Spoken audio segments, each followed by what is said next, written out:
आज देखंतु आपणक पई सुभद्रा योजना को नहीं आउ गोटे मु नुआ अपडेट नहीं आसी। आज देखंतु सुभद्रा योजना को नहीं गोटे बहुत बड़ खुशी खबर आसी। सुभद्रा योजना अधीन जो महिला माने टंका पाउचंती तांको पई आगो को आपणकर खुशी खबर आसीबा पई जाउची। एथर जहाँकि आपण माने सुभद्रा योजना अधीन एथर जो 5,000 टंका लेखाएं पाउचंती आपणको आगो को 7,000 टंका दियाजिबो बोली जहाँकि एबे आपणकर बड़ अपडेट आसी जाइची।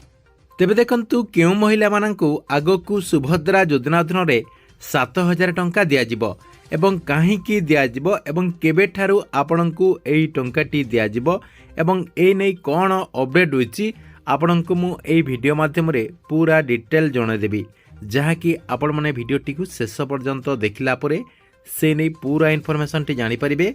सेति पई वीडियोटी को बिना स्किप करके शेष पर्यंत देखंतु। ता पूर्वरु वीडियो को गोटे लाइक कर दियंतु एवं जो माने चैनल टी को एजाए सब्सक्राइब करनांती चैनल टी को सब्सक्राइब कर दियंतु। देखंतु आपण माने समस्ते यूट्यूब माध्यम रे किंबा आपणकर जो सोशल मीडिया फेसबुक इंस्टाग्राम रहिछि एथरे जाके आपणकर गोटे न्यूज जाके भाइराल हेबार लागिछि जे सुभद्रा हिताधिकारी माने जो एबे 5,000 टंका गोटे किस्ती रे पाउचंती सेमाने जहाँकि आगो को 7,000 टंका पाइबे बोले जहाँकि कुहा जाउची। देखंतु काहेकि ना आगो को आपणकर बजेट रही जहाँकि राज्य सरकार तरफ बजेट घोषणा करा जिवो। माननीय मुख्यमंत्री मोहन चरण माझी आसंता फेब्रुआरी 20 तारिख रे बजेट घोषणा करेंगे। एई बजेट रे सुभद्रा योजनार जो टंका रही से टंकाटी वृद्धि करा जिवो बोली जहाँकि कुहा जाउची।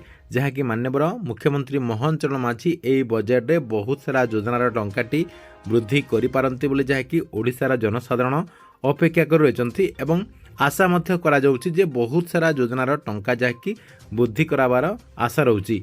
देखंतु सेमिति आपणकर ए जो सुभद्रा योजना रही सुभद्रा योजनार टंका मध्य वृद्धि हेई पारे बोली जहाँकि कुहा जाउची। देखंतु आपणको मु सीधा सलक कहि दउची जे राज्य सरकार तरफ ए जो बजेट टी घोषणा करिवे अर्थात माननीय मुख्यमंत्री मोहन चरण माझी जो बजेट टी घोषणा करेंगे एई बजेट रे सुभद्रा योजना को नहीं कौनसी बड़ घोषणा करा जिबार जहाँकि अपडेट एबे ठारू जहाँकि जना पड़ूना कि सरकार तरफ ए नहीं कौन बड़ घोषणा करेंगे से नहीं कौनसी अपडेट एपर्यंत आसुना कहीं सरकार तरफ अलगा आपणकर लक्ष्य रही आपणकर गाँव लोक मैंने केमिति आपणकर स्वच्छ पानी पाई परिबे केमिति ठीक रास्ता पाई परिबे केमिति तांकर चालीचलन ठीक से हेबो सबकिछि जहाँकि से माने लक्ष्य रखुचंती किंतु सुभद्रा योजना को नहीं कौनसी से माने जहाँकि लक्ष्य रखु नाहंती कहीं सरकार तरफ सुभद्रा योजनार टंका ठीक ठाक रे दिया जाउची एवं सुभद्रा योजनार जो टंका रही सहित से टंकाटी वृद्धि करा जाय पारे। सरकार तरफ आपणकर जो वर्ष को केते कोटी टंका दिया जाउची सेही टंकाटी होत वृद्धि करा जाय पारे। आपणकर जो किस्तीर टंकाटी आपण माने पाउचंती सेटा जहाँकि वृद्धि करिवार कौनसी संभावना दिसु नाही। अर्थात आपणको जो 5,000 टंका मिलुची सेई 5,000 टंका को 7,000 टंका करिवार कौनसी इनफॉरमेशन जना पड़ू नाही। केवल आपणकर सोशल मीडिया माध्यम रे से ने केवल आलोचना करा जाउची। देखंतु सरकार तरफ जदि सुभद्रा योजना हिताधिकारी को अधिक लाभ देबा पई राज्य सरकार तरफ जदि इच्छा रही कि राज्य सरकार चाहूँगी ताहले आपणकर दुईटा प्रोसेस रे हेई पारे।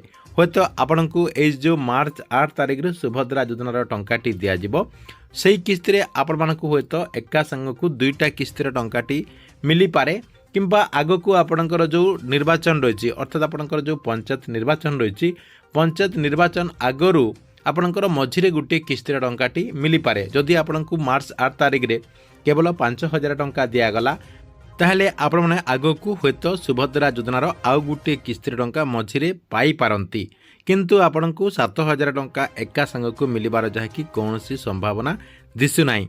ठीक अछि एथिला आपण मानक पई सुभद्रा योजना को नै गोटे बड़ अपडेट। आपण मानक वीडियोटी केमती लागिला कमेंट बॉक्स रे निश्चय गोटे गोटे कमेंट करंतु एवं प्रत्येक दिन गवर्नमेंट नुआ नुआ योजना गुड़िकर इनफॉरमेशन गुड़िक जानिबा पई चाहुतिले आमर ए जो चैनल रही चैनल टी सब्सक्राइब करके रेगुलारली देखुता।